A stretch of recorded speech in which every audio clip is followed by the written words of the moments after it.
Olá pessoal, bem-vindos. Vamos começar aí a correção das atividades referentes à termodinâmica 2, que é basicamente as atividades relacionadas aos ciclos aos ciclos termodinâmicos e trabalhos termodinâmicos aí, tá? A partir de ciclos, máquinas térmicas aí, basicamente, tá? Vamos lá, primeira questão aí fala o seguinte: um gás comprimido. Então, aqui, um gás é comprimido por um agente externo ao mesmo tempo que recebe 400 joules de uma chama. Sabendo que o trabalho do agente externo foi de 700 joules, calcula a variação de energia interna. Então, como o gás ele foi comprimido, ele recebe trabalho do exterior. Então, esse trabalho ele é negativo, tá? Menos 700 joules, porque ele é um trabalho que o gás sofre, tá? E, além disso, ele recebe 400 joules de energia térmica. Então, Q é 400.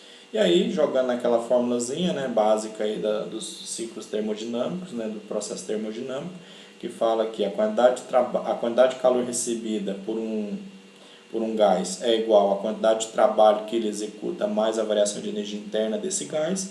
Aí você vai ter 400 igual a menos 700 mais a ΔU, que é a variação de energia interna. E aí a variação de energia interna vai dar 1.100 joules. Então, resposta 1.100 joules de energia interna, tá? Vamos para a próxima. Próxima questão. Determine a quantidade de gás ideal monoatômico contendo 6 mols de moléculas, está sob pressão de 200.000 pascal e ocupa um volume de 5 metros cúbicos. Sabendo que a constante dos gases é essa, calcule a energia interna U em joules. E aí a gente vai usar aquela outra formulazinha, tá? A gente vai calcular a energia interna de um gás usando essa fórmula aqui, tá? Geral dos gases, que é 3 meios de nRT. N é a quantidade de mols de moléculas do gás. R é a constante dos gases ideais e T é a temperatura, tá? Ou a gente pode usar também essa formulazinha aqui, uma vez que nRT também é PV, pressão vezes volume. Pressão vezes volume também pode ser considerada como nRT. Então, substituindo aí, a gente pode usar isso aqui, que é o que eu vou usar, já que eu tenho a pressão e tenho o volume. Tá? Então, a energia interna vai ser 3 meios da pressão, que é 200 pascal, vezes o volume, que é 5 metros cúbicos. E aí vai gerar um total aí de 1.500.000 joules de energia interna. Tá? Então, a energia interna vai ser essa. Beleza? Próxima questão. Uma máquina térmica recebe 500 joules de calor de uma fonte quente a cada ciclo de operação. Se essa máquina dissipar 350 joules de calor para o servidor frio, qual será o rendimento energético em porcentagem? Então, imagina que você tem uma máquina, tá, térmica, ela recebe 500 joules de energia térmica e dissipa para o ambiente aí 350 joules de energia térmica, tá? Aí a pergunta é, qual o rendimento dessa máquina? Ou seja, a outra energia que não foi dissipada, no caso, recebeu 500 e dissipou 350, 150 joules de energia aqui foi resultado de trabalho executado, tá? Trabalho executado.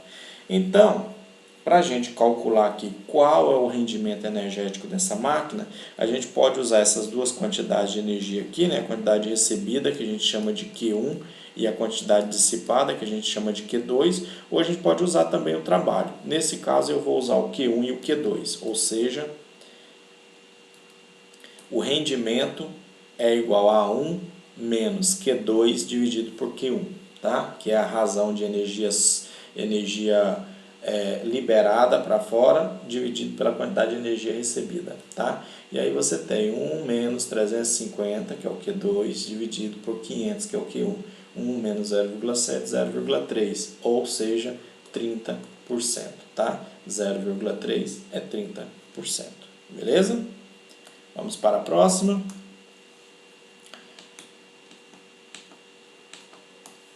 Próxima questão.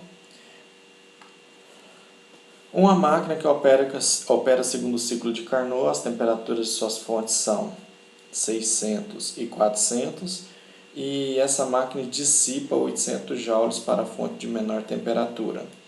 Tá? Calcule a quantidade de calor absorvido pela máquina no ciclo. Como é um ciclo de Carnot, pelo ciclo de Carnot, a gente tem essa relação proporcional entre a quantidade de calor da fonte quente pela temperatura dessa fonte e a quantidade de calor da fonte fria pela temperatura dessa fonte. Geralmente, uma máquina recebe calor da fonte quente e libera um pouco de calor para a fonte fria. E essa liberação e esse recebimento de calor são diretamente proporcionais às temperaturas de cada uma dessas fontes. É isso que o ciclo de Carnot, propõe. Tá?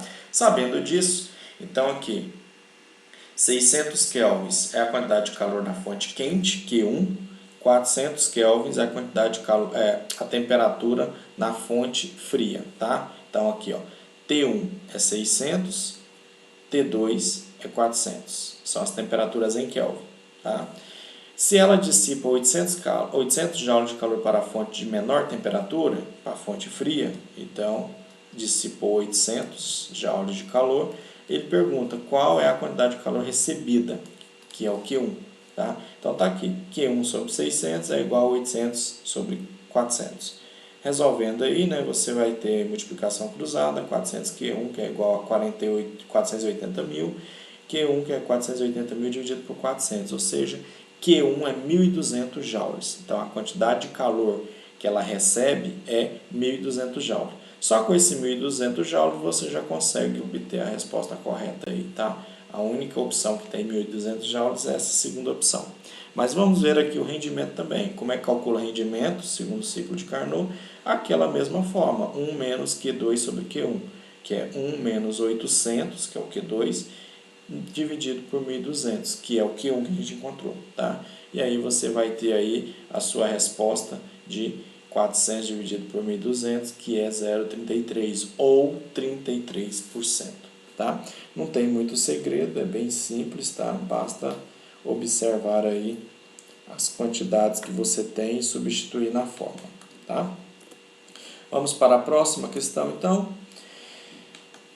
Segundo o princípio da termodinâmica, pode ser enunciado da seguinte forma: é impossível construir uma máquina operando em ciclos cujo único efeito seja retirar calor de uma fonte e convertê-lo integralmente em trabalho, ou seja, uma máquina nunca vai funcionar com 100% de rendimento. Tá?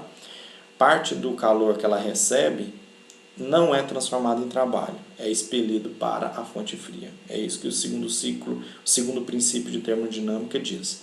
Aí, segundo esse princípio, qualquer máquina térmica retira calor de uma fonte quente e rejeita parte desse calor para uma fonte fria. É isso que acontece. Como eu disse, nenhuma máquina térmica vai pegar 100% do calor recebido e transformar isso aí em trabalho, tá? Não é isso que acontece. Parte desse calor recebido é dissipado para o ambiente como calor também, tá? Então, ela retira calor de uma fonte quente, mas rejeita parte desse calor para uma fonte fria. Esse é o princípio de funcionamento de uma máquina térmica, ok? Então, resposta correta, essa terceira opção aí, beleza? Essa foi a última questão, pessoal. Espero que tenham compreendido. São questões bem simples aí, mais teóricas em relação a essa parte de termodinâmica, mas são questões bem interessantes. Dê uma estudadinha no livro de vocês, tentem o máximo possível assistir vídeos aí na internet. Bons estudos e até a próxima.